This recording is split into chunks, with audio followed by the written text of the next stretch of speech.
Huwag tayong sumabay, kumampi, at magpadala sa script at sarswela ni Martin Romualdez. Kung kayo ay kakampi ni Martin Romualdez, pues sumunod kayo sa gusto nila. Hindi ako matatakot banggitin ng paulit-ulit ang kanyang pangalan, Martin Romualdez.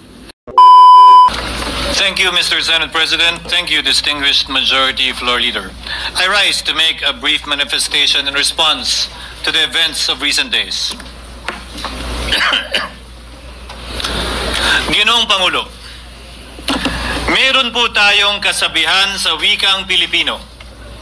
Kapag nagturo ka ng daliri sa iba, may tatlong daliri na nakaturo palagi pabalik sa iyo.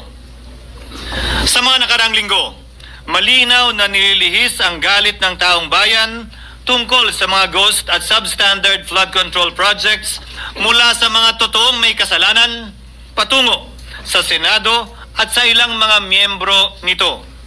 Tila pilit na ginagawang panakipbutas, ika nga at fall guy, at diversyon ang mga senador palayo sa Kamara at sa mga tunay na may sala. Klarong-klaro po ang script nito. Ipitin ang tatlong dating DPWH officials, pakantayin sa kanila, mema banggit lang na senador, habang pinagtatakpan ang mga congressman na tunay na kasabwat nila sa mga lugar na ginagalawan nila. Simple ang patunay dito. Kapanipaniwala ba na wala silang kinausap na kahit isang congressman nakaupo na totoong may hawak ng mga distrito sa lugar na ginalawan nila sa hinaba-haba ng testimonya nila dito o sa Kamara? Banggit sila ng banggit, name drop sila ng name drop ng pangalan ng senador. Mas kinaklaro naman kung inyong papakinggan na wala silang masabing direktang nakausap o binigyan ng anuman. Lahat ito para lamang ipako ang mga senador sa media at sa publiko at ilayo ang atensyon sa Kamara at mga congressman. Bakit nga ba? Dahil tila mas malaking isda, ika nga, mas mataas, mas kilala ang mga senador kumpara sa congressman? Umaasa sila na maiibsan ang galit ng tao sa kanilang mga anomalya ukol sa flood control at tuluyan na silang makakatakas mula sa anumang pananagutan. Isang tao lamang, Ginoong Pangulo, ang nasa likod ng script at sarswelang ito. Siya ang dahilan ng kaguluhan, pagkakaaway-away, pagkakawatak-watak na ngayon yumayanig sa ating bayan, maprotektahan lamang ang sarili niya. Ang pangalan niya ay matagal nang bulong-bulungan sa bawat sulok ng bansa, pero ngayon, unti-unti nang sinisigaw ng taong bayan.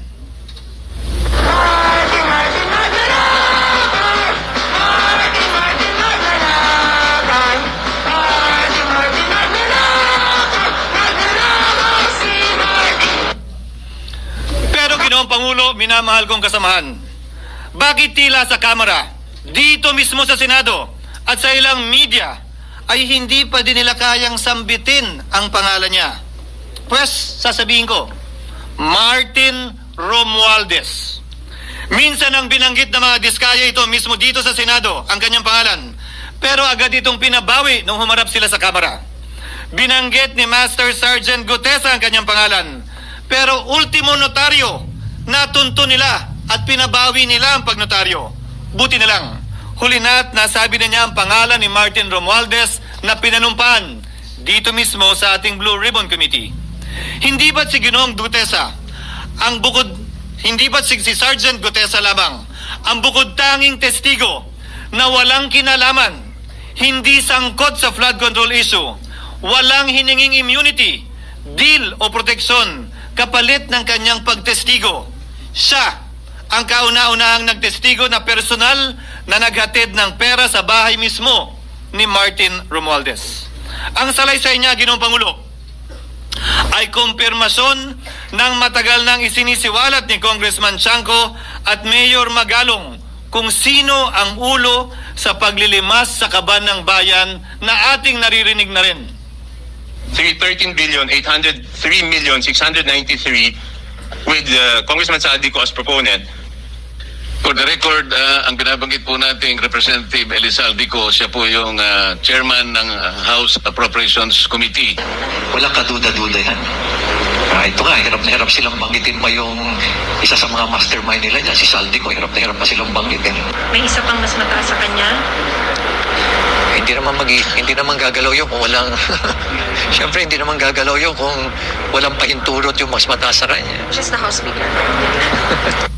Sige, Ginoong Pangulo, pahintulutan niyo po ako magkwento ng konti upang patotohanan ang mga salitang ito.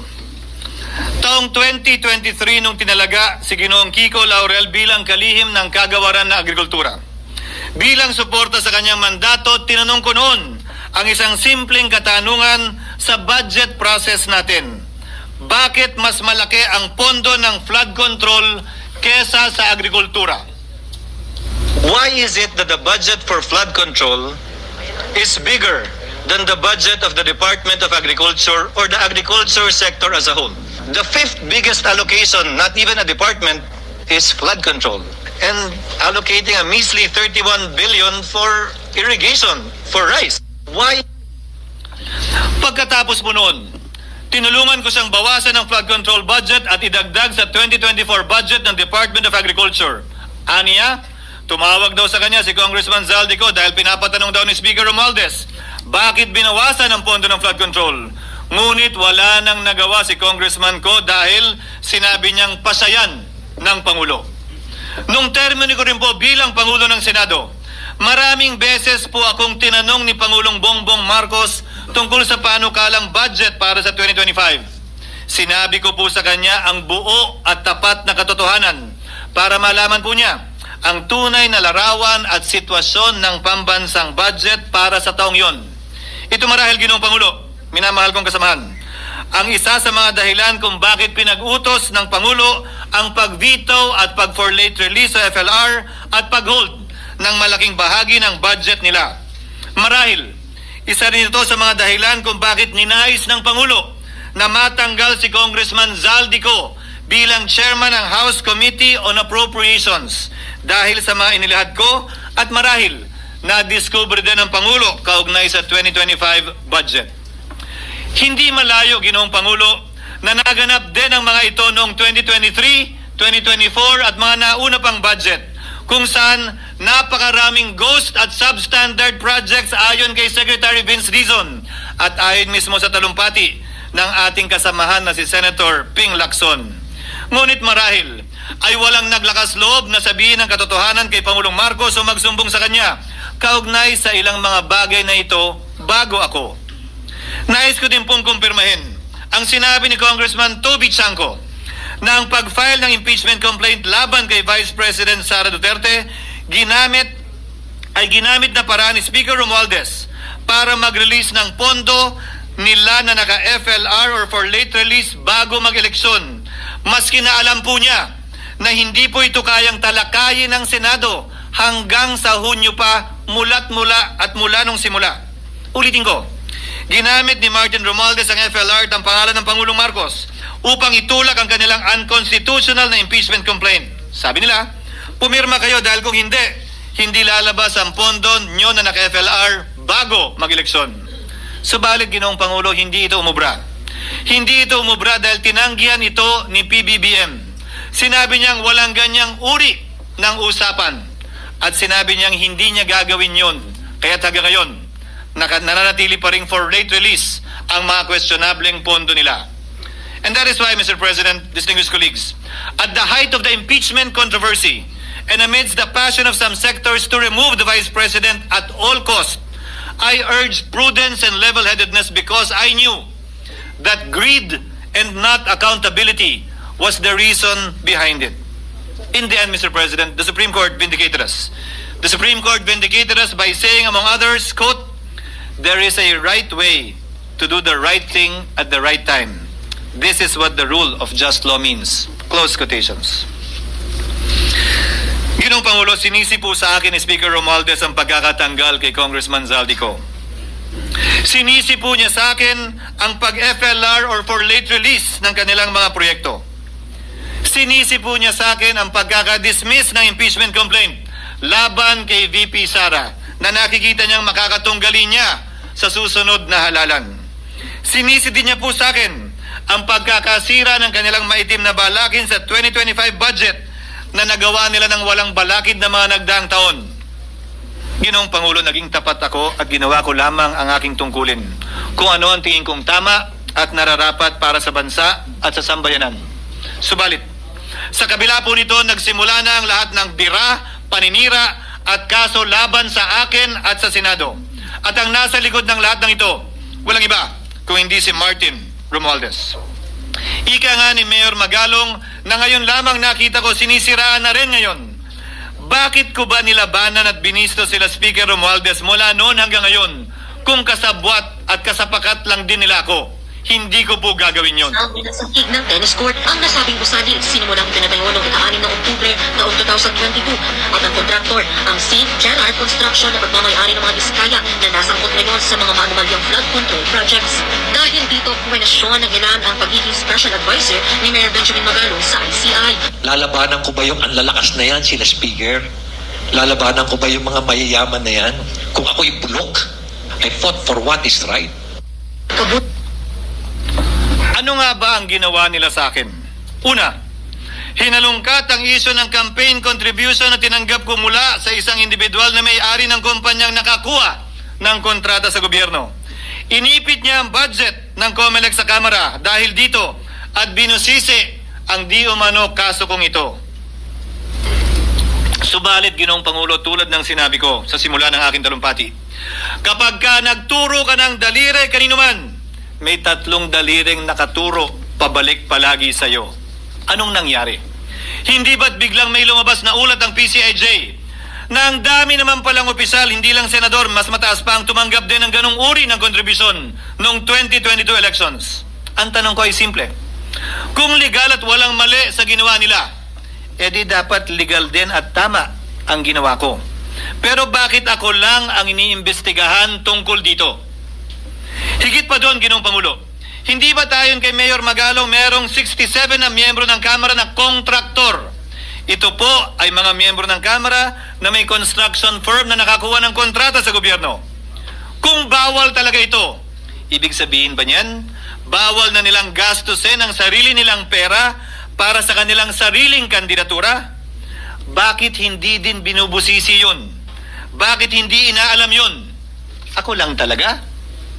Pangalawa, inintriga ni Martin Romualdez ang dating liderato ng Senado dahil sa pagkakaupo at pagdinig ni Senator Marcoleta sa Blue Ribbon Committee dahil marahil sa pananaw niya ay hindi siya safe kay Marcoleta.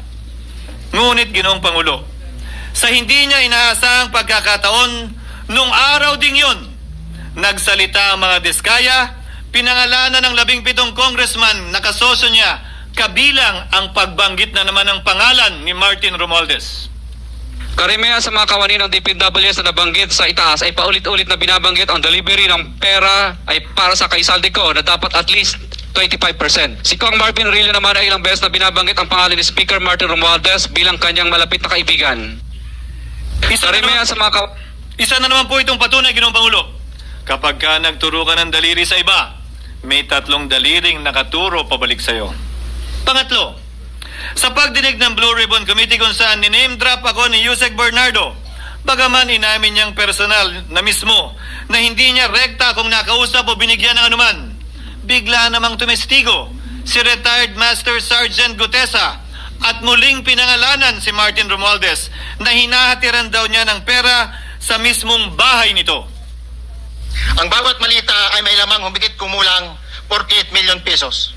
Kalimitang dinadala sa bahay ni Congressman Saldico, ibababa lamang namin ay 35 malita para i-deliver sa bahay ni House Speaker Martin Romualdez. Gamit ang script niya sa pagturo sa akin, ayan na naman. May 3 daliring nakaturo palagi pabalik sa kanya tuwing ginagawa niya yan. Ulitin ko po for the record, Ginoong Pangulo, ang sinabi ni retired Master Sergeant Gutesa.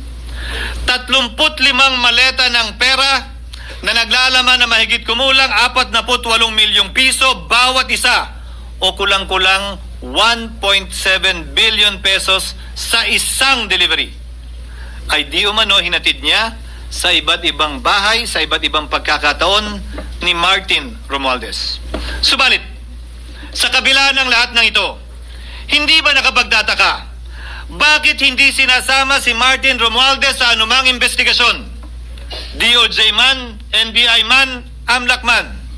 No ako po'y pinuntahan, no ako po'y dumalo sa imbitasyon ng ICI bilang resource person. Binanggit ko at tinanong ko din ito sa kanila. Ganito ba katindi ang kapangyarihang hawak ni Martin Romualdez? Na bagaman hindi siya speaker, tila the name that cannot be mentioned pa din siya at nagagawa pa din niya ang nais niya kaugnay sa isang mapamiling hustisya o selective justice. Halimbawa, bakit ang daming kondisyon bago ipasok ang mga diskaya na nagpangalan sa maraming congressman sa witness protection? Pero pag si Alcantara, Hernandez at Bernardo, walang ganong kaparehong kondisyon.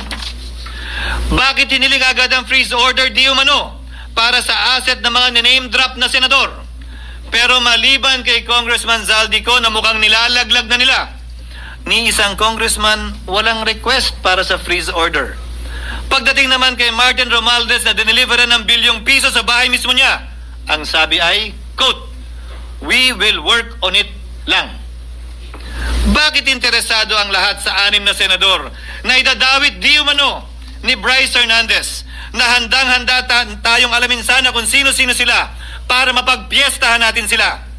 Pero nung sinabi ni Bryce na hindi pala senador, kung hindi kongresista lamang ang papangalanan niya, aba, biglang naglaho ng parang bula ang atensyon.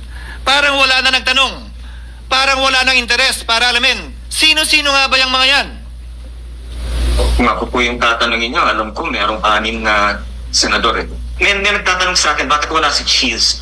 And my answer to that is, I'm almost sure, no, probably hindi ma-mention si Cheese simply because walang insertion doon. Sa Bulacan. Escudero, wala doon. Hindi po senador yung laman nung computer ko. So fake news yun, ha? May 6 na senador na nunumbrahan mo daw. Mga congressman yung nasa computer mo. Yes, yung nasa computer ko po, congressman po. Okay, thank you.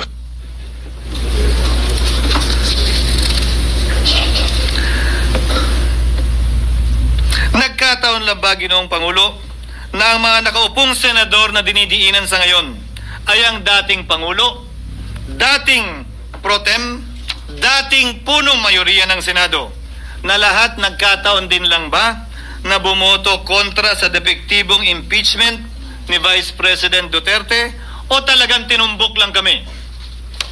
In other words, Mr. President, are we truly for transparency and accountability, or are we merely offering a politically convenient sacrificial lamb in an attempt to appease the rage of the people?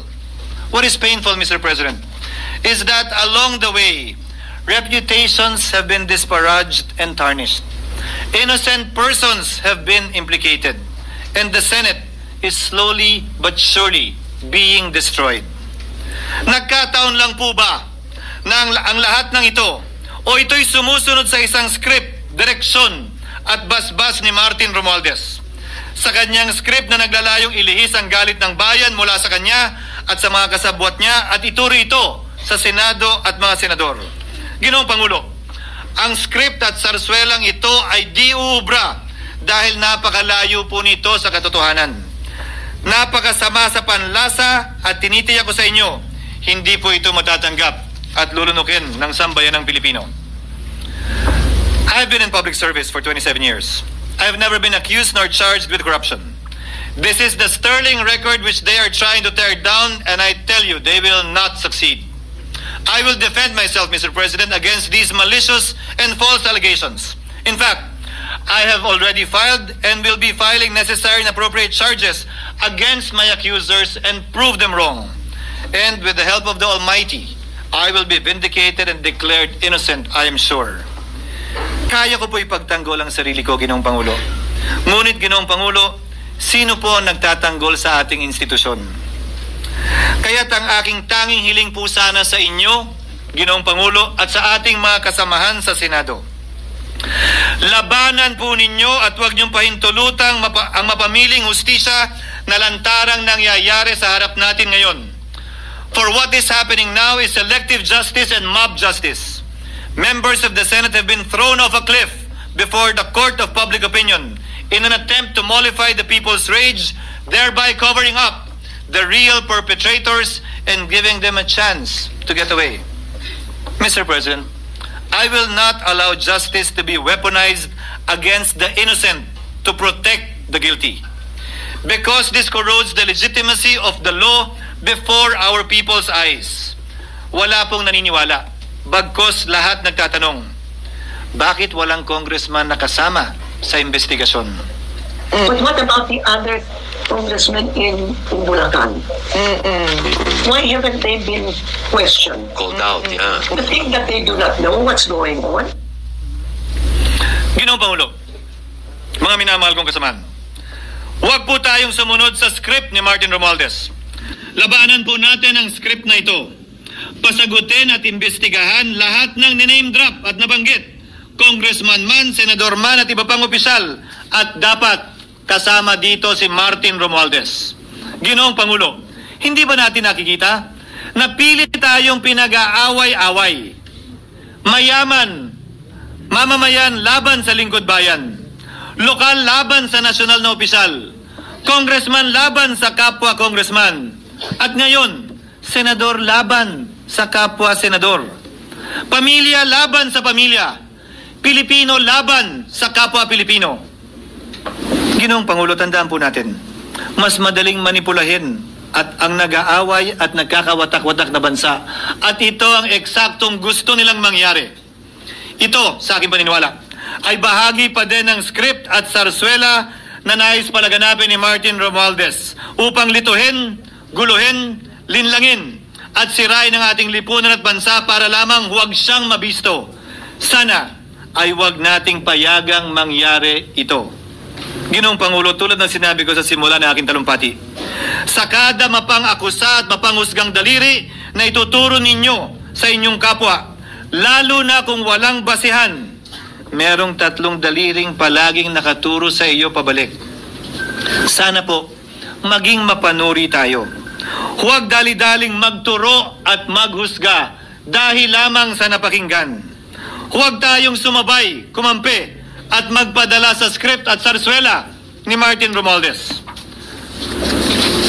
Kung kayo ay kakampi ni Martin Romualdez, pues sumunod kayo sa gusto nila.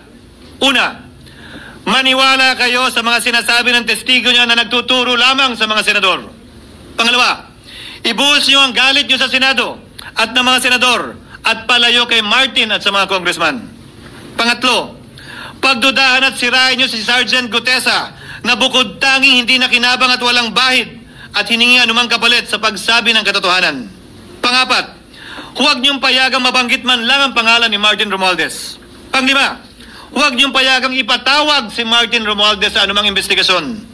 Pang-anim, huwag niyong payagang imbestigahan si Martin Romualdez at mga kasama niya saan mang lugar. Ako, Ginoong Pangulo, hindi ako kakampi ni Martin Romualdez. Kaya lalabanan ko siya at lahat ng panglilinlang niya. Una, papatunayan kung hindi totoo ang mga panggigipit at paninira ng mga testigo niya laban sa akin at mga senador.